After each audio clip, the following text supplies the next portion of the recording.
Hello everyone and welcome to our final edition for the 2020 All State help videos. This is going to be your excerpt number 2. We're going to discuss how to practice it and how to perform it for your recorded audition. Let's start. This is again an excerpt from Mars, which is a very powerful, very masculine movement. We already talked about it. If you've seen the first video, we talked about which tempo would be ideal to perform it. And for the first excerpt, I recommended you guys 1/30 to a quarter note. I still would recommend the same tempo for the second excerpt as well. The first excerpt was really powerful, really loud, and then there was this really crisp 16-note section. And we discussed how to play that, how to practice that. The second excerpt is only the crisp 16-note articulation.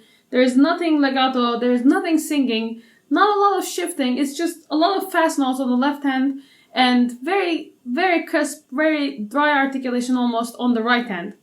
And if you're looking at the music and you're thinking, oh wow, this is too fast, I can't do this, I promise you, by the end of this video, you will feel more comfortable performing this excerpt.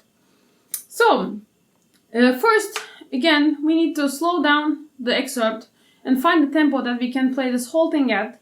My recommendation always is starting with 60. If it's too fast, slowing it down. If it's too slow, adding to it. But 60 is always a good starting point for me.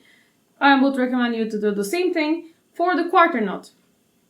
And the performing tempo, again, I will recommend you to do at 1:30. Anything faster is going to be a little bit too fast for your left hand. Maybe not, maybe you can play all of it way faster than that. I would personally not do it. I would record it at 1:30, around 1:30. I mean, it's not exactly going to be on 1:30. Maybe it's 1:32, maybe it's 1:35, maybe it's 1:28. It doesn't matter. If it's around that ballpark, I think you are going to be happier. It's going to sound really crisp, really clean in your audition video. And you will see that this starts quite piano, and there's a giant gradual crescendo from box 11, the beginning of the excerpt, all the way to box 12. So make sure when you do that, when you record this, make sure you observe that crescendo. Not everyone will. If you do, you will stand out. The most important thing for this excerpt, though, obviously, is the fast fingers and the fast bow articulation. When you're practicing this, please don't practice it off the string, because you're gonna get this really vertical, really choppy. Right, this is going to be really unclean if you practice it by just throwing your bow down and making it really short. Keep it short, don't get me wrong, keep it really short, but do it just like we talked about in the first excerpt. Do it with a lot of first finger articulation, so every note will get a first finger oomph articulation. Do it very slowly at the balance point right here, very short bow strokes, but on the string, so not spiccato but staccato. And when you get it faster and faster, the bow will automatically bounce by itself. So let's try that. This is still 60. And I'm going to do it the way that I'm practicing and the way I would recommend you to practice. On the string, at the balance point, very short. And right now, I don't really care about the dynamic. I'm trying to get the notes clean, which is what you have to do to make it clean. Let's try it.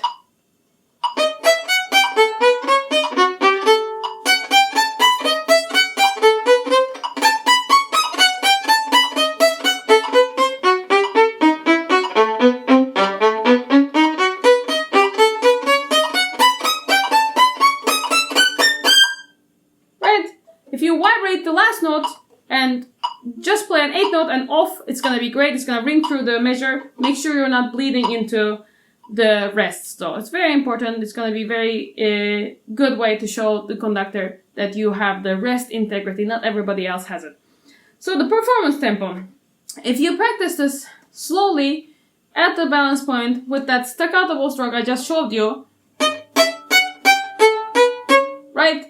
It already, if you look at my bow, you will see that it already wants to come off. Even though I'm not trying to make it off, it wants to come off because I'm giving this really nice articulation from my first finger. I feel it under my first finger with every note that I play. So look at my bow slowly. Do you see how it wants to come off? And if I let it, it will come off. If I practice it off, I'm I'm trying in this slow tempo, if I practice it off, I will bounce off too much. So when I practice off and I try to get it faster and faster, playing it off, it's gonna have a lot of vertical up and down motion, which you don't want in your playing. So practice it slowly on the string with very short bow strokes, and by giving this nice, beautiful emphasis from your first finger. Okay, now I will show you how it should sound like when performed in tempo. It's going to be approximately around 130 to a quarter note. I will start with piano, and I will make every phrase a little bit louder to show off that gradual crescendo. I also will emphasize a little bit the arrival G natural, which is the second measure downbeat of second line, because that's our lowest pitch, and then there's a big ascent after that. So if you show it off a little bit and then just go for it with the crescendo for the big ascent, it will sound really cool.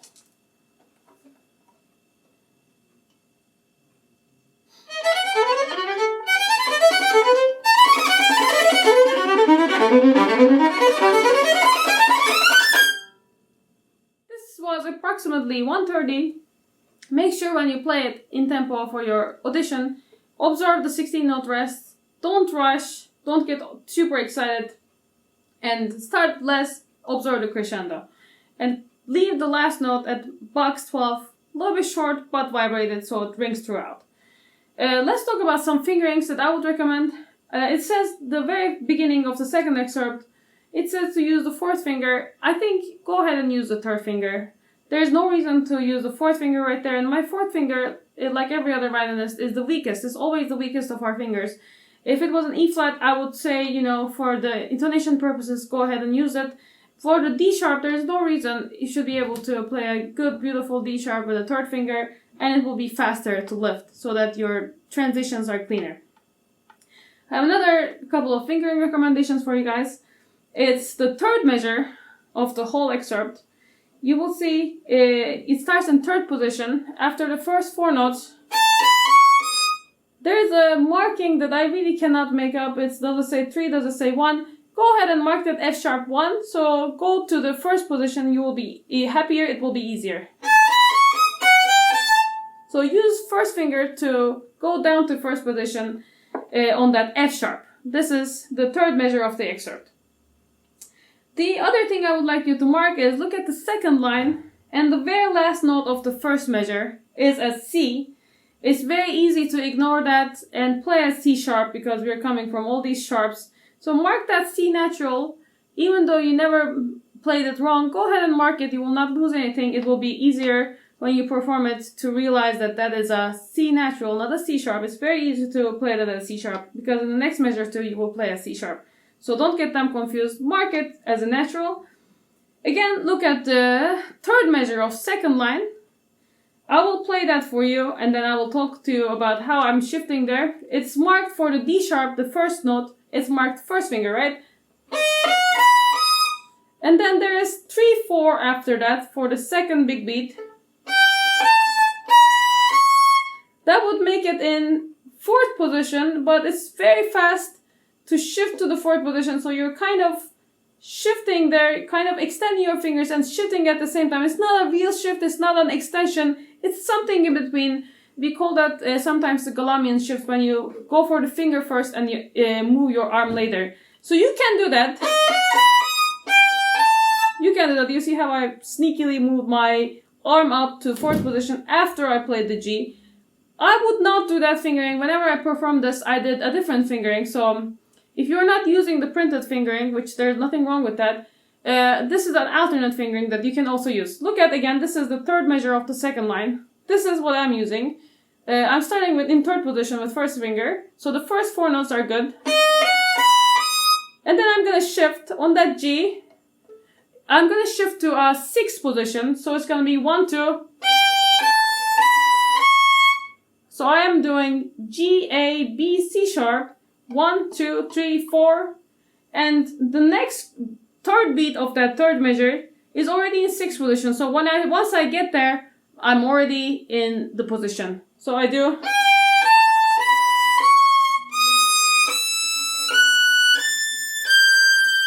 I either do that, or for me it's easier to vibrate the second finger and end on the second finger. You can either do that, or you can shift one more time. So I'm starting again third measure in third position, shift, and I shift again. So I shift to F sharp and play F sharp, A, G, 1, 3, 2. You don't have to, if you want to use the fingering that's there, which is 3, 4, 3, that's fine. Those trees in different positions is a little bit confusing for my left hand when it's that fast. That's the only reason that I'm shifting one more time to an F sharp. I will play the third measure of the second line one more time so that you can watch the fingering, and I will tell you what I'm doing when I'm playing it. And even when I'm playing it this slow, just observe that I'm using not too much bow. I'm staying in the balance point, but I'm making sure that my first finger has a lot of articulation. So this is the third measure of second line.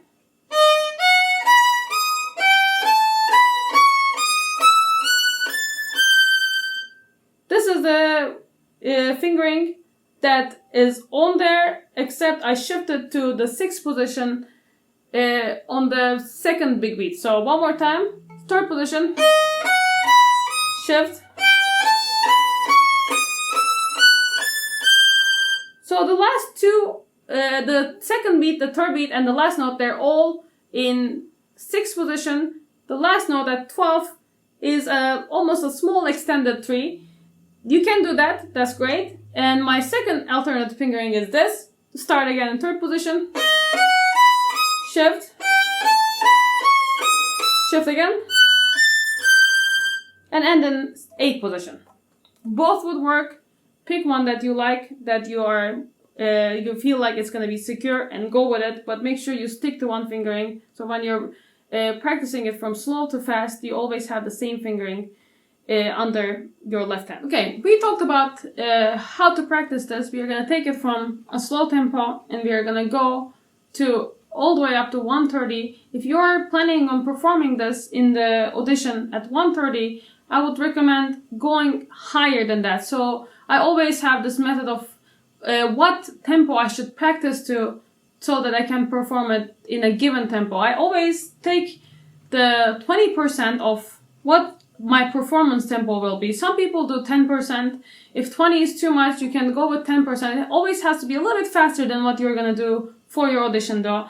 So 130, if you say take 10%, 13, add 13 to 130, 143, which is a weird number. You can go to 144, which is a more even number for the metronome. If you can play this cleanly at 144, you will be fine when you perform it at 130. It will give you that 10% margin of error. If you can play everything perfectly at 144, 130 will be a breeze for you. You can also apply that same principle for the first excerpt. I don't remember if I talked about this in the first video.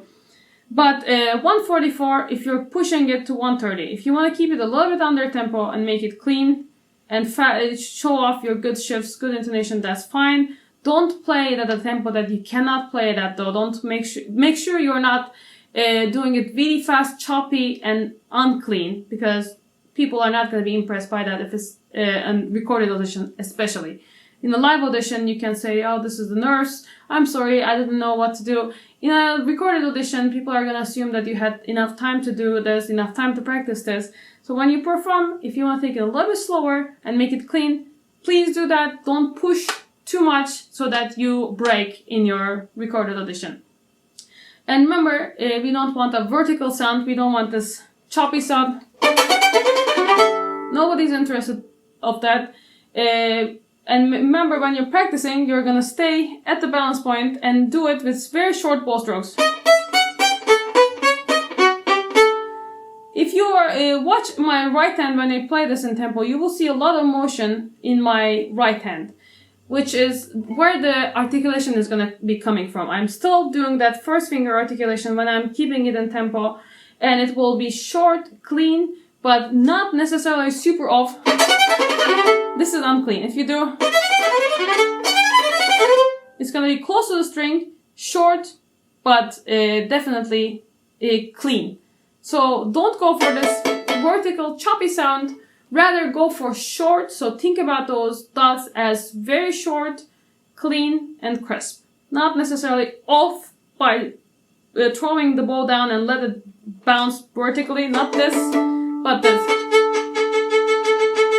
So a horizontal bounce, not vertical bounce.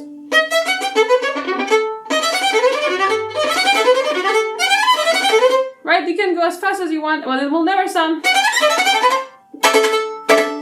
You're never gonna hear that bow. If you do, it means there is too much verticality. Is that a word? I don't know. Now it is. Too much vertical motion in your sound. So hopefully this was helpful for you guys. Please let me know if you have any questions. You can contact me through my email at EKU School of Music website. You can also contact me from our page on Facebook and ask me any or all questions that you might have about this excerpt. And I wish you good luck. Please practice slowly. Be patient. I have 100% confidence that you will be able to perform this excerpt very well. Believe in yourself. Take it slow. And then every day just adjust your speed a little bit faster, a little bit faster. Don't try to play this at a very fast tempo and then freak out because it's not working out. Calm down. I promise you, if you do it with gradual tempo increment, you are going to be fine. I hope to see you guys later. Bye.